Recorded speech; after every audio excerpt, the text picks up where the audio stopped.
So, what is a DASH diet? Okay, so when we come to the lifestyle management of a patient, we recommend few very strong important steps beyond tablets. So tablets any doctor gives, but if a patient wants to take care of blood pressure, he can initially follow certain rules. So rule number one is he has to stop smoking. He has to stop taking all kinds of nicotine products. So tobacco, machine लगाते हैं बहुत लोग. Some people take BD, some people take cigarettes. These have to be abandoned completely. And then comes to alcohol. As far as possible, alcohol is to be stopped completely. Sometimes one drink is permitted per week, but ideally, if you ask me, you should avoid it because BP can be accelerated when you take alcohol. Coming to the second part, what is DASH diet? DASH diet is a diet which is useful to stop hypertension, to prevent hypertension. Basically, it is a diet which is designed in such a way that it helps in reducing the blood pressure. So how does it actually help? Now, basically, we focus on certain very interesting things. First is sodium. Now, sodium in our food is often very high. Why? Because we eat fried food, packaged food, we eat chips, we eat burgers, we eat all kinds of fast food, junk food, and predominantly we add plenty of salt because खाने को test अच्छा मांगता है ना, तो हम लोग नमक ज़्यादा डालते ही हैं. एंड जब नमक ज़्यादा डालते हैं तो obviously the sodium content in the food per day goes very high.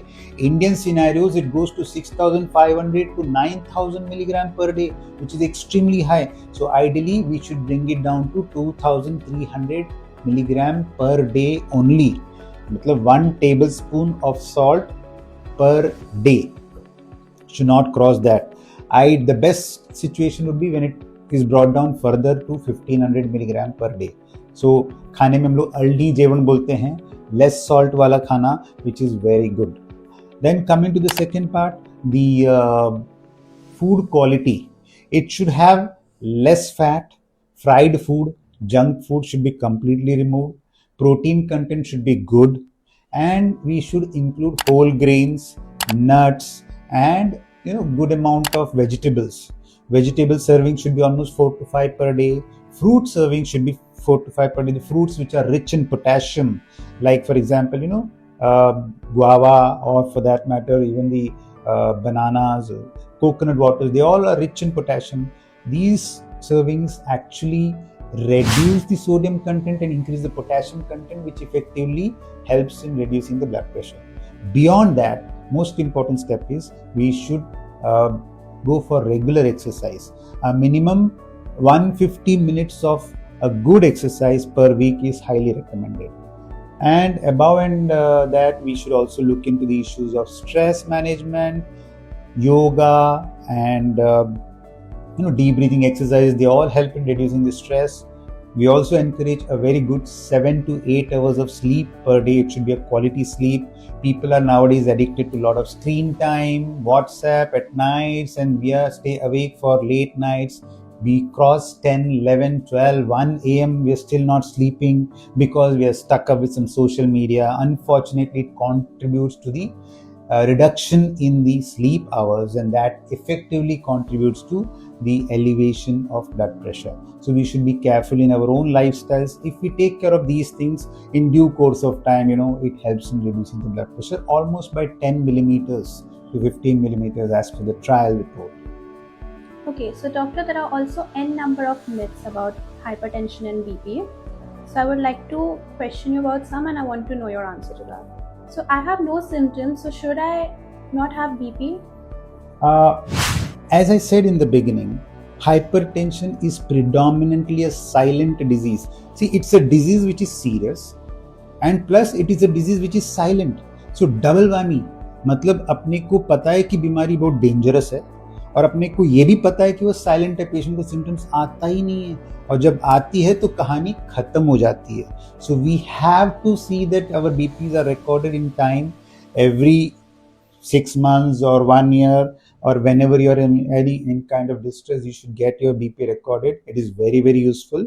So silent disease means patient may not have any symptoms and still may have very high blood pressure. I am not overweight, so I shouldn't have BP. Again, it's a very serious myth because BP can happen to anybody. It has a lot of genetic carriage, so genes contribute in a big way for chronic hypertension. So being slim does not necessarily mean that you may not get blood pressure. Similarly, being overweight does not necessarily mean that you're going to have blood pressure. But yes, overweight definitely contributes to high blood pressure. If I take tablets for BP, we get addicted to it for life. Okay, it's a very common myth कि भाई हमने एक बार गोली शुरू कर दिया तो जिंदगी भर गोली खाना पड़ेगा.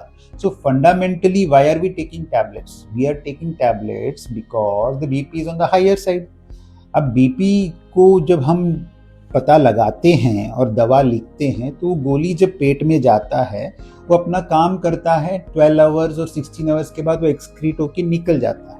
तो बॉडी में परमानेंटली तो रहता नहीं है, तो it will stay for may be 12 hours और 16 आवर्स. उसके बाद तो वो रहेगा ही नहीं, it will get washed away. So second day पे तो बीपी का दवा लगेगा ही ना, क्योंकि सेकेंड डे फिर से बीपी चढ़ेगा. तो we have to control it every day. So we have to take tablet, maybe 1 tablet a day, maybe 2 tablets a day, maybe 3 tablets a day, depending on the intensity of high blood pressure. Friends, BP tablet can not cause addiction. हम लोग बीड़ी, cigarette, पान, तंबाकू, चरस, गांजा नहीं ले रहे हैं, क्योंकि वो सब लेने से ब्रेन के एडिक्शन सेंटर पे इफेक्ट होता है. बीपी की दवा स्ट्रेट फॉरवर्ड है, जाके बीपी को कम करती है, पेशेंट का टारगेट ऑर्गन्स को सेव करती है. So heart, brain, kidney, eyes, nerves, they are all safe because you're taking the tablets. It won't cause addiction. It is useful for you to survive better.